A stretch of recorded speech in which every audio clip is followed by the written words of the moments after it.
నమస్తే, welcome to one TV health. నిశ్శబ్దంగా మన శరీరాన్ని దెబ్బతీసే వ్యాధి ఏదో తెలుసా? అదే బ్లడ్ ప్రెషర్. చిన్న చిన్న జాగ్రత్తలు తీసుకోకపోతే గుండెపోటు, స్ట్రోక్ వంటి ప్రమాదాలు వచ్చే అవకాశం ఉంటుంది.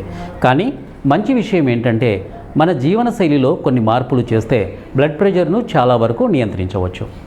ఇక ఈరోజు మనం బ్లడ్ ప్రెషర్ ఎందుకు వస్తుంది, దాన్ని ఎలా కంట్రోల్లో ఉంచాలి, ఏ ఆహారాలు తినాలి, ఏ అలవాట్లు మానేయాలి, మొత్తం పూర్తి వివరాలు ఈరోజు మనం తెలుసుకునే ప్రయత్నం చేద్దాం. బ్లడ్ ప్రెషర్ అంటే ఏంటి? మన గుండె రక్తాన్ని శరీరం అంతా పంపించే సమయంలో రక్తనాళాలపై పడే ఒత్తిడినే బ్లడ్ ప్రెషర్ అంటారు. సాధారణంగా 120/80 ఉంటే నార్మల్గా భావిస్తారు. 140/90 దాటితే హై బ్లడ్ ప్రెషర్గా పరిగణిస్తారు. బ్లడ్ ప్రెషర్ పెరగడానికి గల కారణాలు ఏంటి? ఎక్కువ ఉప్పు తినడం, ఒత్తిడి, టెన్షన్, నిద్రలేమి, వ్యాయామం లేకపోవడం, అధిక బరువు, ధూమపానం, మద్యం, జంక్ ఫుడ్ ఎక్కువగా తినడం. ఇక తీసుకోవలసినటువంటి ముఖ్యమైన జాగ్రత్తలు ఏంటి? ఉప్పు తగ్గించాలి. రోజుకు 5 గ్రాముల కంటే ఎక్కువ ఉప్పు తీసుకోకూడదు. అధిక ఉప్పు బ్లడ్ ప్రెషర్ని పెంచుతుంది. పచ్చళ్ళు, చిప్స్, ఫాస్ట్ ఫుడ్ ఇవి తగ్గించాలి.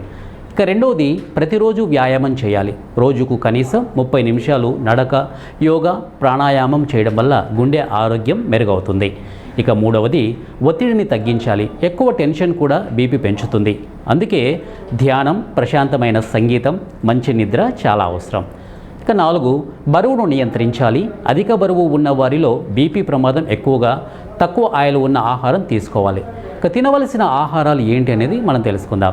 పొటాషియం ఎక్కువగా ఉండే ఆహారాలు అరటిపండు, దోసకాయ, కొబ్బరి నీరు, పాలకూర, బీట్రూట్ ఇవి బీపీ నియంత్రణకు సహాయపడతాయి. ఇక fibre foods, oats, brown rice, పండ్లు, కూరగాయలు రక్తనాళాల ఆరోగ్యాన్ని మెరుగుపరుస్తాయి. ఇక దూరంగా ఉండాల్సినవి ఏంటి అంటే ఎక్కువ ఉప్పు, ఫాస్ట్ ఫుడ్, బేకరీ ఐటమ్స్, ధూమపానం, మద్యం, ఎక్కువ టీ, కాఫీ, మంచి నిద్ర చాలా ముఖ్యం. రోజుకు 7 నుంచి 8 గంటలు నిద్ర అవసరం. నిద్ర సరిగా లేకపోతే బీపీ పెరిగే అవకాశం ఉంటుంది. ఇక ఇందులో ముఖ్యమైన సూచన ఒకటి మనం గమనించాలి. బీపీ ఉన్నవారు రెగ్యులర్గా బీపీ చెక్ చేసుకోవాలి. డాక్టర్ ఇచ్చిన మందులు ఆపకూడదు. స్వయంగా మందులు మార్చుకోకూడదు. ఇది ఇక బ్లడ్ ప్రెషర్ ఒకసారి వచ్చిందంటే జీవితాంతం భయపడాల్సిన అవసరం లేదు. సరైన ఆహారం, వ్యాయామం, మంచి నిద్ర, ప్రశాంతమైన జీవనశైలి ఉంటే బీపీని నియంత్రణలో ఉంచుకోవచ్చు. ఆరోగ్యంగా ఉండండి, ఆనందంగా జీవించండి. ఈ సమాచారం ఉపయోగకరంగా అనిపిస్తే తప్పకుండా షేర్ చేయండి. మరిన్ని హెల్త్ వీడియోల కోసం ఫాలో అవ్వండి. ఇది వాళ్ళ వన్ టీవీ హెల్త్ టిప్. మరో హెల్త్ టిప్తో మేము ముందుంటాను. Until then keep watching one TV health.